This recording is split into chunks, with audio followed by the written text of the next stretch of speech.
Pour vous, Autocassette passe au crible les tout derniers modèles de voitures. Avec aramisauto.com, vente de voitures neuves et d'occasion, on refait les essais. On refait les essais. Merci d'être présent au rendez-vous des experts que sont Jean-Michel Normand-Le-Monde. Bonjour Jean-Michel. Bonjour. Mélina Priam, l'Autojournal. Bonjour Mélina. Bonjour. Stanislas Laroumet, Automoto. Bonjour. Et Pierre Devinot, Europe 1. Bonjour. Pierre. Alors, le petit bébé SUV de Volkswagen s'appelle T-Cross ou T-Cross, mais n'y a-t-il pas un parfum d'économie, d'austérité liée au Dieselgate? J'ai vu qu'il y avait beaucoup de papiers qui se posaient la question sur le thème. Mélina, Volkswagen se cherche. Je suis pas sûre. Après que Volkswagen est au sein du groupe Volkswagen, la marque Volkswagen n'est pas la seule à faire des économies. C'est sûr qu'il faut peut-être payer les amendes liées au Dieselgate. Après, le T-Cross, de toute façon, VV avait promis un SUV tous les 10 cm. On y est. Ça, c'est le petit dernier. 4,11 m, c'est la base de la Polo. Donc, à partir de ce moment-là, c'est vrai qu'à l'intérieur, il y a une déception sur la qualité des matériaux. Oui. Parce que on a tendance à attendre mieux d'une Volkswagen. Maintenant, c'est une voiture qui est quand même plutôt réussie, qui répond au cahier des charges. Il faut voir aussi que le prix de base est en dessous de 20 000 euros. Donc, mais Volkswagen s'en cache pas. Ils n'ont pas voulu faire ce que fait DS avec le DS3 Crossback. Ils ont mis de la couleur sur le tableau. Ils ont mis de la couleur. Ils veulent quelque chose à la fois de sympa, mais après, en style, ça reste quand même bien une VV, c'est de la couleur, mais c'est bien carré. Voilà, c'est rationnel, c'est fonctionnel.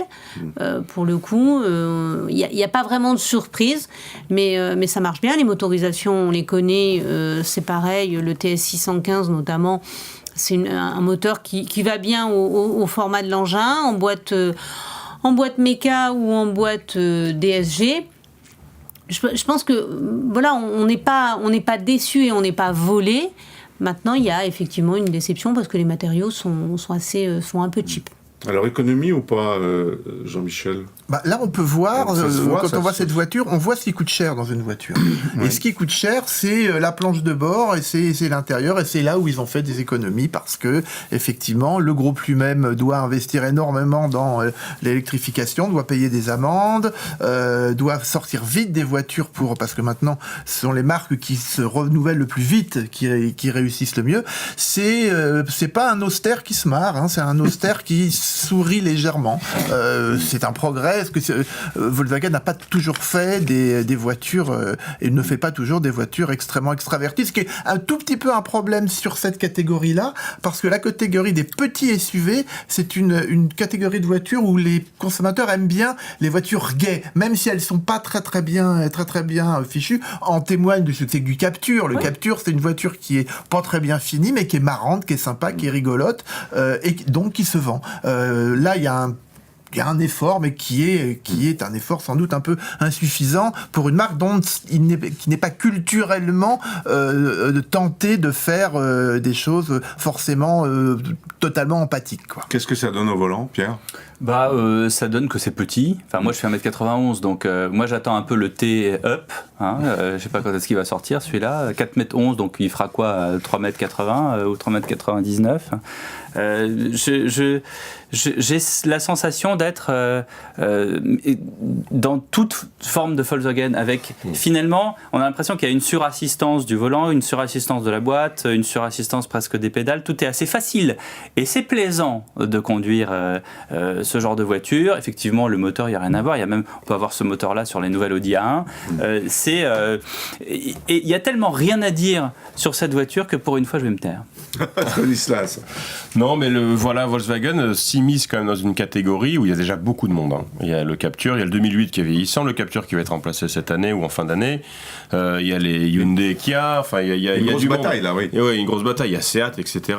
Moi, ce que je regrette avec les Volkswagen, et c'est un peu ce que je regrette d'une manière générale dans tout le groupe, c'est qu'on passe d'un modèle à l'autre et qu'on pourrait faire un blind test et qu'on ne sait plus si on est au volant d'une Audi. Alors Audi n'a pas d'équivalent, mais si on n'est plus si on est au volant d'une Skoda, d'une Seat ou d'une Volkswagen, C'est l'inverse du groupe PSA. C'est l'inverse du là, il n'y a pas d'identité de... Si, il y a une identité, mais c'est quand même très, très proche. Mais aussi parce que le groupe PSA, à une époque, c'était ça. Quand on était, souvenez-vous des 807 et Évasion, franchement, il fallait vraiment regarder. Saxo 106 aussi. Saxo 106. D'un autre côté, vous montez dans une Volkswagen, vous êtes, j'ai envie de dire, tout de suite bien, parce que tout est facile, et en même temps, tout est fonctionnel, c'est rassurant, c'est bien. Et puis c'est plaisant, les commandes sont ultra douces, voilà, ça...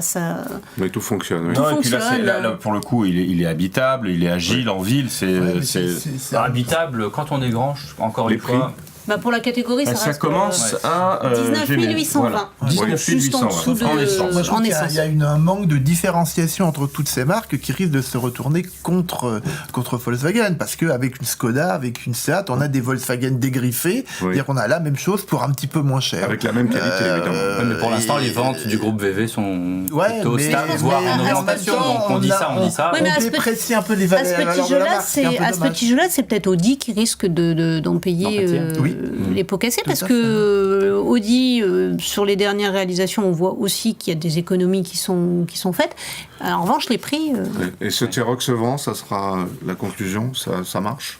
Je pense que ça va marcher. Bien sûr, ça va marcher. Mais l'avantage de Volkswagen, c'est qu'ils sont arrivés dans le SUV par le haut, avec un Touareg. Et après, ils sont descendus en gamme avec le Tiguan, etc., le T-Roc et le T-Cross maintenant.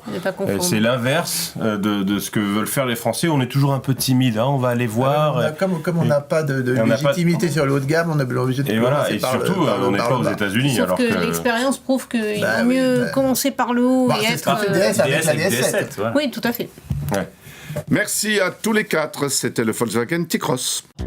Pour vous, Autocassette passe au crible les tout derniers modèles de voitures. Avec aramisauto.com, vente de voitures neuves et d'occasion, on refait les essais.